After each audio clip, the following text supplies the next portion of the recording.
Today we'll be discussing single dominant epistasis. This type of epistasis is when a dominant allele prevents the expression of the second allele, meaning complete dominance occurs at both gene pairs. Due to this, if one dominant gene is present, the other phenotype will be hidden. This is due to the dominant allele of a gene masking the expressions of all alleles of another gene. This results in a 12:3:1 ratio. The first cross we'll be discussing is a dihybrid cross. So first we'll do a Punnett square for the cross between the A alleles, which results in these genotypes, and then we'll do a cross between the B alleles, in which we get these genotypes. Then we'll do a large Punnett square.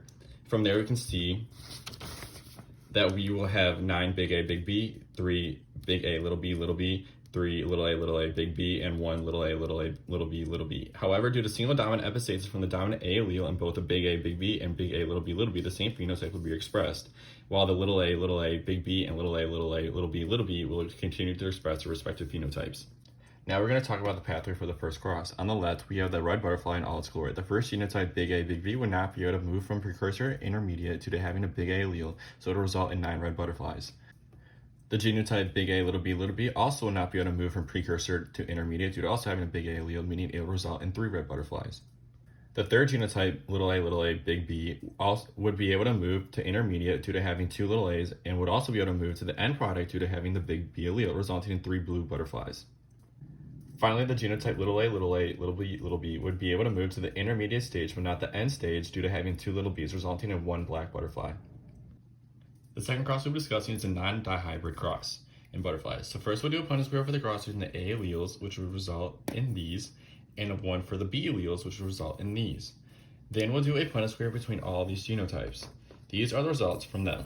From there we can see that there are 8 big A, big B, 0 big A, little b, 8 little a, big B, and 0 little a, little b. Due to this cross not being a dihybrid cross, the genotypes in the Punnett square will not be consistent with the proportions in the charts given regarding epistasis.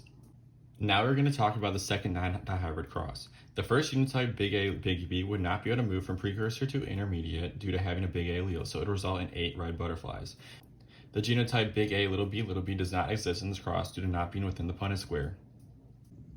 The third genotype, little a, big B, would be able to move to intermediate due to having 2 little a's, and will also be able to move to the end product due to having the big B allele, resulting in 8 blue butterflies.